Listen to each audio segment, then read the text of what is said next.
Olá, pessoal, tudo bem? Hoje, então, dando sequência na UC referente a operações logísticas nas organizações, e considerando que nas últimas aulas a gente vinha falando sobre demanda e oferta, né, para conciliar com a nossa capacidade produtiva, hoje, então, nós vamos falar sobre o gerenciamento da demanda de serviços. E por que especificamente de serviços? Porque tem características muito distintas, né, do que gerenciar uma capacidade quando estamos falando em termos de produtos, né? Principalmente porque o setor de serviços, ele depende de uma interação com o cliente, né? Então, eu só consigo, na maior parte das vezes, prestar um serviço, né? Se eu estou interagindo com o meu cliente. E isso, então, conseguir conciliar, fazer o gerenciamento dessa demanda não depende só da capacidade da empresa. Depende justamente, né, do interesse e da disponibilidade do cliente. Pois bem, o segmento de serviços, então, ele tem uma alta variação da demanda e não é só por questões da capacidade do próprio serviço, né? É extremamente relacionado em relação ao hábito de compra, aos hábitos de vida e a própria cultura dos clientes que estão sendo captados, né, que são o público-alvo desse serviço, tá? Então, as empresas, qual é o papel das empresas aqui? É conseguir compreender como é que funcionam os hábitos dos seus clientes, né, e se preparar para como lidar com os fatores que mais influenciam, né? Vai ter, conforme cada tipo de serviço, vai ter diferentes fatores que podem influenciar. Aqui eu trouxe alguns a títulos de exemplos, né? Então, por exemplo, para o segmento, né, de hotelaria, o período de férias influencia bastante. As pessoas vão ter mais disponibilidade de viajar, obviamente, quando elas estão de férias, né? E esse período de férias, né, a gente pode ainda incluir aqui junto, não são só as férias de trabalho, mas são as férias escolares. Quando a gente tiver oferecendo um serviço, né, que possa ser comprado por famílias, por exemplo, um hotel que é voltado para famílias, esse período de férias ele está extremamente relacionado com o período de férias escolares, ou seja, durante o período letivo, esses hotéis eles vão ter uma baixa demanda, né? Já nos períodos de férias escolares, a demanda aumenta muito. E por que é importante entender isso? Porque ele precisa ter uma determinada capacidade o ano inteiro. Só que nem sempre ela vai estar sendo usada, ou seja, grande parte do tempo talvez essa capacidade vai estar ociosa. Serviços de alimentação, eles vão ser impactados pelos horários de refeição, horários de almoço e janta, né? Então não adianta eu ficar oferecendo almoço a partir das 10 da manhã. É muito difícil que a pessoa vai ter interesse em buscar almoço nesse horário, né? O horário de almoço vai ser ali por volta de, tendo um crescimento a partir das 11h30 da manhã e encerrando ali por volta de 1h30, 2 horas. Antes disso e depois disso, não vai se ter grande demanda para almoço, certo? Uma série de outros serviços, inclusive, por exemplo, serviços relacionados à viagem, hotelaria, e até eventos, eles vão ter impacto em relação a datas comemorativas, né?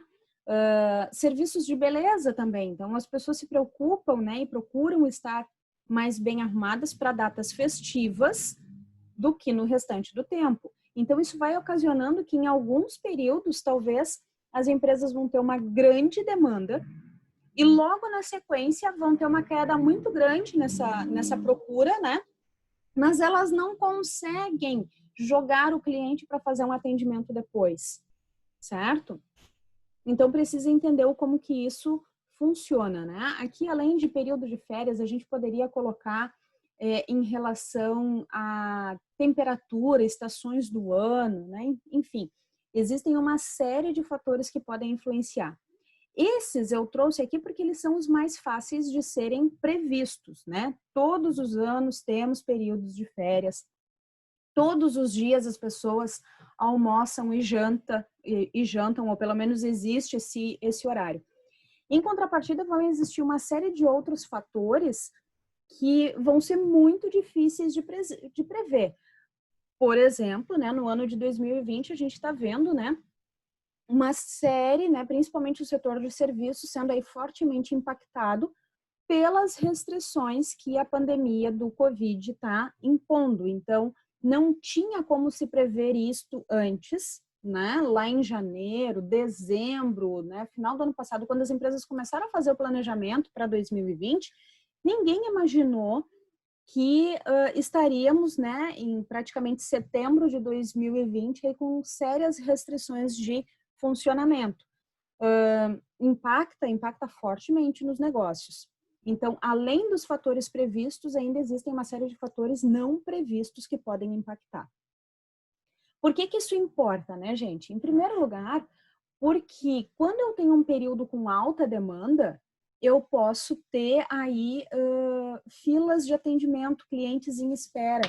E isso interfere fortemente na percepção de satisfação do cliente, né? E aí, a primeira iniciativa dos negócios é vamos aumentar a capacidade de atendimento para diminuir as filas. Por outro lado, ele tem que considerar que logo na sequência ele volta a ter um período de baixa, muito provavelmente, né? E esses períodos de baixa demanda, eles geram ociosidade, porque agora eu não tenho mais tantos clientes chegando, ou seja, eu vou ter recursos, sejam humanos, sejam materiais, que ficam aí em inatividade, porque eu não tenho tanta necessidade de pessoas, não tenho tantas pessoas procurando por atendimento nesse momento, né? Então, em qualquer um dos casos, seja de alta demanda, seja de baixa demanda, né? Eu vou ter problemas relacionados a custo. Por que relacionados a custo? Porque se eu tenho uma baixa capacidade de atendimento, eu tenho um determinado custo, né? Se eu tenho uma alta capacidade de atendimento, eu já tenho outro nível de custo, ou seja, eu tenho mais pessoas disponíveis ou eu tenho que ter mais pontos de atendimento, isso me traz mais custo de operação, né?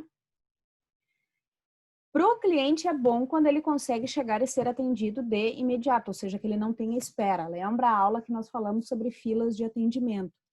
Só que a empresa precisa equilibrar esse trade-off, lembra aquela relação, né? Entre o custo e a sua demanda de atendimento, né? Então, ela precisa avaliar aí como que ela vai estabelecer um nível ótimo em que ela consiga atender a sua demanda média, né? Ao longo do tempo, e que, se for o caso, ela consiga também aumentar a sua capacidade para esses períodos aqui de alta demanda, ok? É importante a gente lembrar, né, gente, que quando a gente fala de serviços diferentes de produtos, eu não consigo estocar um serviço. Então, eu não consigo ter uma preparação prévia em que me garante que eu vou acumular capacidade de maneira que quando eu tiver um período de alta, eu consigo atender o meu cliente sem impactar no meu custo. Por quê? Um exemplo, claro, é no serviço de transporte, né?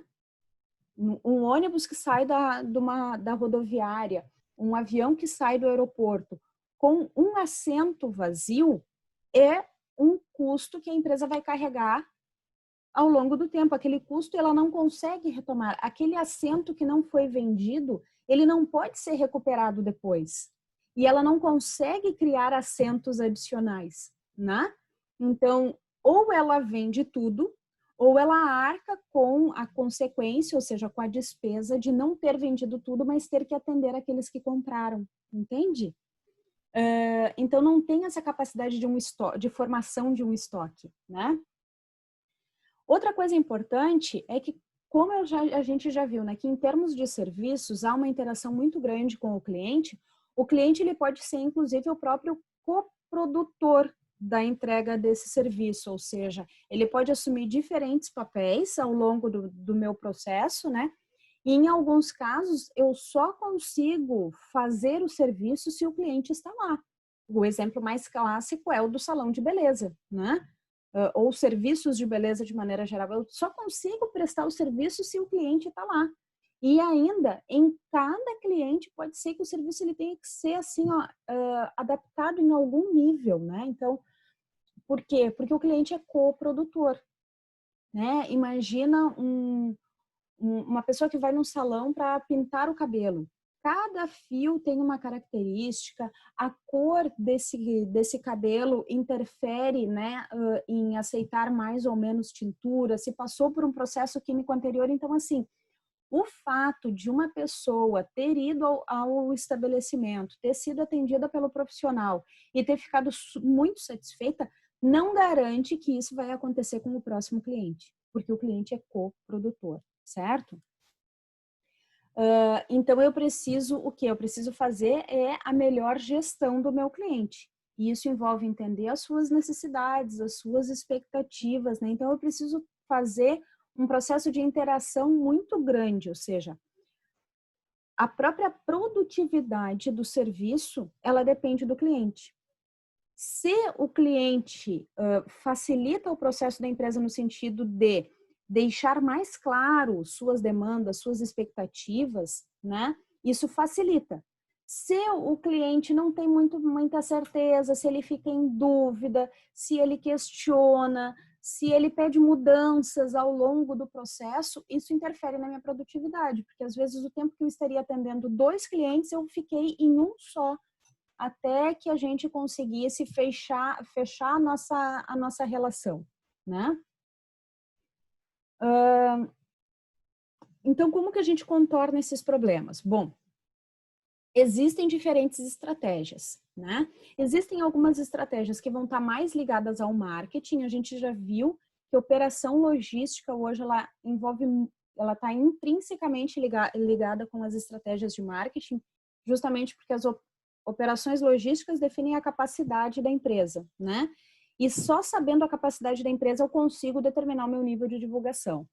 Então, eu posso utilizar de algumas estratégias de marketing para que eu consiga suavizar a minha demanda de clientes. O que significa isso? Dependendo do tipo de divulgação que eu faço ou estratégias promocionais que eu adoto, eu posso estimular o meu cliente a me comprar em outros momentos que ele habitualmente não o faria, mas eu dou vantagens para ele fazer isso. E por que eu faço isso? Para tornar essa demanda, né, um pouco mais linear, ou seja, não tão oscilante como ela seria, né? Um exemplo que a gente tem muito comum, né, é os restaurantes que eles concedem descontos ou vantagens para aqueles clientes que vão fora dos horários de maior movimento. Então, se o horário de grande movimento, né, é do meio-dia a 1 ou 1h30, o restaurante concede vantagens ou concede algum tipo de desconto para o cliente que vai ou antes ou depois desse horário. Aqui a gente tem um exemplo, né? Ó, cliente que almoça após a 1h, de segunda a sexta-feira, ele tem 10% de desconto. Então, o que esse restaurante está fazendo? Ele sabe que, naturalmente, do meio-dia a 1 ele tem movimento. É a hora que as empresas normalmente liberam as pessoas para almoçar, é a hora que as pessoas mais estão adaptadas a almoçar. Só que ele tem uma capacidade limitada de atendimento, né? Ele continua tendo um número máximo de lugares e as pessoas continuam levando, em média, 40 minutos para comer, por exemplo. Então, ele não consegue atender, talvez, todos aqueles clientes ou ele forma uma fila muito grande de espera. Então, o que ele faz? Ele estimula o cliente a vir depois desse horário de maior movimento, né? E aí, assim, ao invés de ficar lá formando longas filas, o cliente ficando insatisfeito, ele vem depois, não enfrenta uma fila tão grande e ainda recebe, né, algum tipo de vantagem. Por que isso é importante? Porque talvez se o cliente chega lá, né, 12h30 para almoçar e tem uma fila muito grande, porque todos os lugares já estão ocupados, ele não vai ficar esperando na porta do restaurante, ele vai para outro. Então, para evitar perder esse cliente, ele pega e cria essas possibilidades, ok? Isso é uma forma a partir de estratégias de marketing. Outras formas, né? Através de estratégias de operação. Então, eu controlar a forma como eu oferto o meu serviço para facilitar, então, o atendimento aos clientes. Como é que eu vou fazer isso? Bom, em primeiro lugar, eu posso, por exemplo, né, revisar a minha capacidade de atendimento. Ou seja, reviso lá, com a estrutura que eu tenho hoje, quantos clientes eu consigo atender ao mesmo tempo? E quantos clientes, na média, eu tenho para atender, seja por hora, seja por dia, seja por semana? Eu preciso conhecer quanto tempo o meu cliente leva para ser atendido, desde o momento que ele chega no meu negócio, né? E como que eu consigo, então, otimizar essa oferta. Essa capacidade de atendimento aqui, ela pode ainda envolver, né, disponibilizar outros canais diversos de atendimento, ou seja, rever a minha infraestrutura. O cliente, quando ele fica em espera, porque ele chegou e tem uma demanda, né, e a minha capacidade está lotada, aonde que ele fica à espera de um atendimento? Isso é confortável para ele? Isso facilita a vida dele, né? Que outras atividades ele pode ir realizando até que ele seja atendido naquilo que ele gostaria, né? E a utilização de tecnologias também, né? Ou seja, utilizar de terminais de autoatendimento, utilizar de outros canais, como dependendo do serviço que eu presto, né? Eu posso facilitar a jornada dele fazendo reservas, fazendo um pré-atendimento online, enfim. Utilizo de outros mecanismos para também conseguir determinar melhor se a minha capacidade está adequada para a minha demanda, tá? Por que isso, gente? Porque a demanda de serviços, ela dificilmente ela é homogênea, ou seja, dificilmente ela é linear, se comporta igual ao longo do tempo. Lembra? A gente falou antes, né? Tem diversos fatores aí que afetam a forma como as pessoas vão procurar os serviços, né? Ou seja, tem muitos fatores que impactam na demanda e isso pode acontecer de maneira muito aleatória. O fato, né, de um serviço ser prestado de uma maneira em Porto Alegre não quer dizer que fazer essa prestação de serviço em São Leopoldo do mesmo jeito vai dar certo, porque já envolve outra cultura, outros hábitos, etc. Tá? Então, tem muitos fatores que interferem nisso, né? Como então que a gente pode gerenciar essa demanda, né? Utilizar de estratégias e mecanismos para facilitar a compra por parte do nosso cliente e aumentar a satisfação e o retorno dele. Em primeiro lugar, né, a estratégia mais comum, que eu já citei ali o exemplo, é adotar preços diferenciados. Então, eu posso, né, em períodos que são mais procurados, eu aumento o meu preço porque é a lei da oferta e da procura, né? Tenho muita gente procurando. Se eu tenho muita gente procurando, algumas dessas pessoas estão dispostas a pagar mais porque elas têm uma urgência maior ou uma necessidade maior, né? Isso é bastante utilizado na hotelaria. Então, os períodos de alta temporada, os períodos de férias, os valores das diárias ou mesmo dos pacotes são precificados de um jeito. Agora, nos períodos de baixa temporada ou durante dias da semana, esse valor é outro, porque eu já tenho aquela capacidade ociosa. E por que eu posso baixar o valor, gente? Porque o quarto continua lá, eu continuo tendo toda a infraestrutura. Então, eu estimulo outras pessoas que não estão dispostas a pagar tão alto, aí ou mesmo que não estão interessadas em ir em locais tão cheios, que elas vão nesses momentos, né? Então, aqui tem um exemplo, ó, a condição de 15% de desconto na baixa temporada. Então, ele já tem um preço, mas quando é baixa temporada, né, esse preço diminui, tá? Outra estratégia que pode ser utilizada, né? Se eu já conheço qual é que é a rotina do meu cliente, né, já entendo um pouco de quais são os períodos que ele costuma mais vir, eu também posso utilizar das minhas instalações para outras finalidades ou realizar ações para aumentar a frequência dele no meu estabelecimento, né? Esse uso das instalações para outras finalidades por exemplo, na hotelaria, né? Eu tenho lá já todo o meu hotel montado, infraestrutura completa, mas no período de baixa temporada, enfim, tem poucas pessoas tirando férias, poucas pessoas vão vir para o meu hotel. O que eu faço?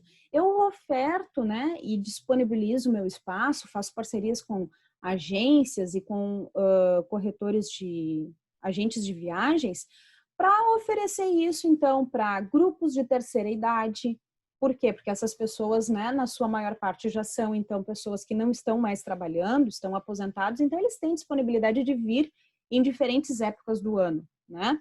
E vão preferir também ir em locais que não tenham tanta movimentação, que eles possam fazer as coisas no seu tempo, né? Sem tanto barulho, sem tanta interferência. Então, eu posso oferecer para grupos de terceira idade, eu posso organizar, né, oferecer o meu espaço e fazer parcerias para sediar congressos e eventos, para casamentos, né? Para treinamentos corporativos, por quê? Porque toda a minha estrutura continua lá. Eu continuo tendo o meu custo fixo. A diferença é que eu não tenho tanta demanda, né? Outro exemplo é, por exemplo, nos supermercados, né? O que que acontece? A maior frequência das pessoas no supermercado é a partir de quinta-feira. Quinta-feira ao final do dia, sexta e sábado, né? São os dias de maiores movimentos. Então, o que que o varejista pode fazer?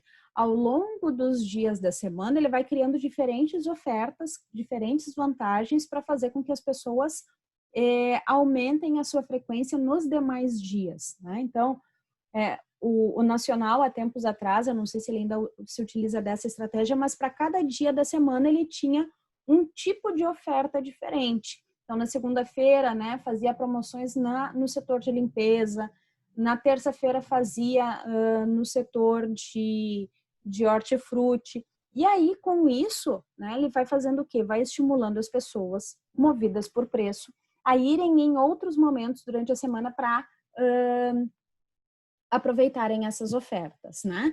De novo, a capacidade dele continua lá instalada, ele continua tendo o custo dele de operação, então ele estimula o cliente a vir em outros momentos, né? E outro exemplo é, bom, eu já tenho meu estabelecimento, né? Já tenho toda a infraestrutura montada, eu posso então desenvolver serviços complementares que não vão impactar tanto no meu custo fixo, né? Mas são outras formas de eu conseguir receita naqueles períodos que a minha demanda baixa, certo? E também isso visa atender a demanda do meu cliente, mesmo que de uma maneira parcial. Então, para não ficar gerando aquelas filas, né? Ou mesmo ter que dizer para o meu cliente que naquele momento eu não consigo atender, com outros serviços eu consigo, então, fazer um atendimento parcial da demanda. Como, por exemplo, tá?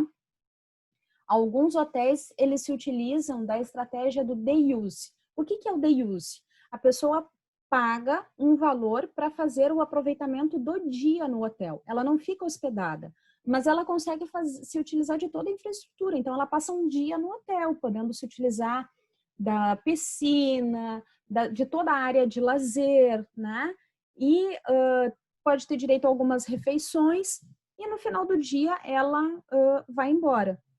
Então, a pessoa teve a experiência do hotel. Isso pode servir, inclusive, para que no futuro ela venha, né, e se hospede, mas eu não fiquei sem atendê-lo, né, completamente, né?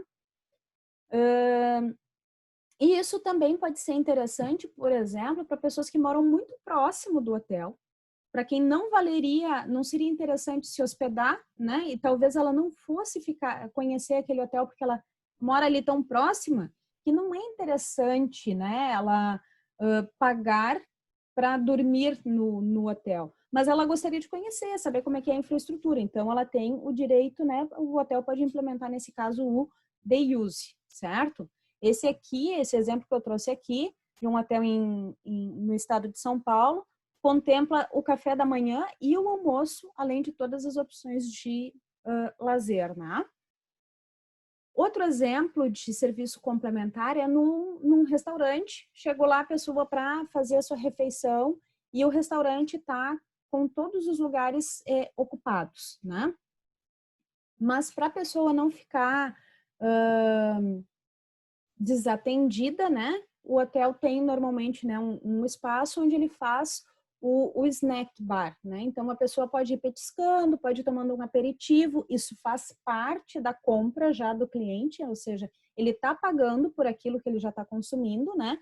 mas isso vai reduzindo a ansiedade, melhora a experiência dele dentro do restaurante e aumenta o ticket, né? Ou seja, aumenta o valor da compra dele. Ele não vai mais comprar só a refeição. Ele comprou os aperitivos, né? E etc. Então, aumenta o valor com que ele está gastando. De novo, isso são estratégias para fazer um gerenciamento da demanda. Estou sendo procurado, né? Mais do que eu tenho uma capacidade de atendimento naquele instante. Mas eu não quero perder aquele cliente, porque ele é um cliente importante, né? Talvez ele não volte. E por fim, outra estratégia que pode se utilizar é o sistema de reservas, né? Ou seja, para conseguir estimar também, inclusive, a minha compra de insumos, por exemplo, no setor de alimentos, né? Eu vendo antecipadamente, né? A fim de que eu saiba, então, para um determinado dia, quantas pessoas eu vou ter e o que eu preciso ter no meu estoque para atender essas pessoas, né? Isso funciona, né, claro, na hotelaria, né, mas também funciona em restaurantes, em salão de beleza, né, estabelecimentos de beleza e estética, né? Então, faz a reserva para um determinado número de pessoas, né? Isso traz como benefício o quê? Em alguns tipos de reserva, né, a pessoa ela tem que fazer um pagamento antecipado para confirmar a sua reserva, né? Então, isso serve para garantir um caixa, né? Mas considerando que também a pessoa faz a reserva com um certo tempo de antecedência, chega no dia ela não pode comparecer. Acontece alguma situação de algum imprevisto, né? Se não houve esse pagamento prévio, né, e a pessoa precisa cancelar, talvez isso, de novo, né, torne recursos ociosos, porque nem sempre eu vou ter um outro cliente para repor, né? E um exemplo que eu trago aqui para vocês é que esse sistema de reservas, ele foi extremamente utilizado agora no período de pandemia para gerar caixa para muitos estabelecimentos, né? Inclusive, a Stella Artois, uma marca de cervejas, né? Ela criou o movimento Apoie um Restaurante. Depois surgiram outros movimentos similares, Apoie um Salão, Apoie uma manicure, enfim, com o mesmo intuito, que é o quê? Como esses estabelecimentos estavam fechados, né, sem ter certo uma previsão de retorno, e muitos deles não tinham caixa para se manter, né, dados da Ficomércio de São Paulo estimam que os estabelecimentos de alimentação, que foram um dos mais impactados na pandemia, né, eles tinham fluxo de caixa para 2 semanas, quando eles tiveram que fechar lá em março. Né? E agora, em agosto, que houve um movimento maior, né, de liberação, né? Então, é muito tempo fechado, né? Então, o que a Stella Artois promoveu? Ela promoveu, então, o movimento Apoia um Restaurante. No que consistia esse movimento, né? Tu entrava no site apoiaumrestaurante.com.br, fazia uma compra, então escolhia um determinado bar ou restaurante, fazia uma compra de R$50. E a Stella Artois e algumas outras marcas parceiras, como a Nespresso e outras marcas, em cima de cada compra de cliente, eles faziam um aporte de mais R$50. Esse valor de R$100 era integralmente disponibilizado para o restaurante. A pessoa que fez a compra, né, tem um período depois para fazer a utilização desse voucher, né? Ou seja, quando ela for lá, vamos imaginar que agora setembro, outubro, ela vá no restaurante, ela já tem o voucher, já vai se utilizar. Se o valor do consumo dela for exatamente o valor do voucher, ela não paga nada. Se ela consumir algo a mais, ela vai pagar só a diferença. Mas já gerou, então, né, garantiu para o restaurante um fluxo um caixa no período que ele não pôde trabalhar. O que vai ser importante a partir de agora, né, com alguns estabelecimentos reabrindo?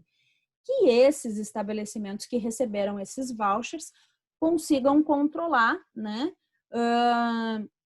a sua oferta, a sua capacidade de atendimento para atender tanto as pessoas que têm voucher quanto as pessoas que vão chegar lá querendo fazer o consumo, né, fazer a compra no dia. E por que isso é importante, gente? Porque não pode, né, acontecer isso pode originar dois problemas, né? Primeiro, um primeiro problema muito ruim, o restaurante reabre e só faz o atendimento das pessoas que já compraram o voucher.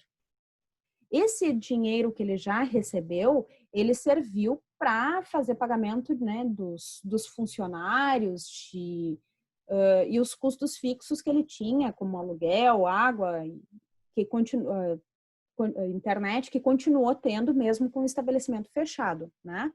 Se ele abre e ele só atende as pessoas que têm voucher, ele não vai receber nada, talvez, naquele dia, ou vai receber um valor muito baixo, né? Então, de alguma forma, ele vai querer também atender pessoas que não compraram o voucher, ou seja, que vão ser atendidas por chegarem no estabelecimento naquele momento. Mas ele não pode dar a preferência para esses clientes, né? Porque alguém lá atrás já deu o apoio para ele, né? Já pagou antecipadamente. Então, ele tem que fazer um equilíbrio aí entre quantas pessoas ele vai atender de reserva com esse voucher e quantas pessoas ele vai deixar, quantos lugares, qual a capacidade que ele vai destinar para quem chegar lá na hora, certo? Então, como evitar problemas com a perda de reserva, ou seja, com aquela situação, né, não considerando a reserva promocional ali da pandemia, né, mas aquela reserva, né, que a pessoa faz, como por exemplo, né, marquei um horário para ir no médico, marquei um horário para ir no dentista e não fui. Aconteceu uma emergência, não consegui comparecer, né? O que muitas empresas fazem para, a partir do momento que o cliente não vai, é um horário que eu não consigo repor mais ninguém, né? No segmento de saúde é exatamente assim, eu não consigo realocar pessoas, né? Então, o que as empresas, em muitos casos, acabam fazendo, né? Eles fazem um mecanismo de ressarcimento por parte do cliente, ou seja, o cliente não foi, mas pelo menos parte daquele valor, ou uma taxa por não desmarcar a tempo, né, é cobrada do cliente, né? E por que se faz isso? Justamente porque ele teve o custo de não colocar outra pessoa naquele horário, né? Então, as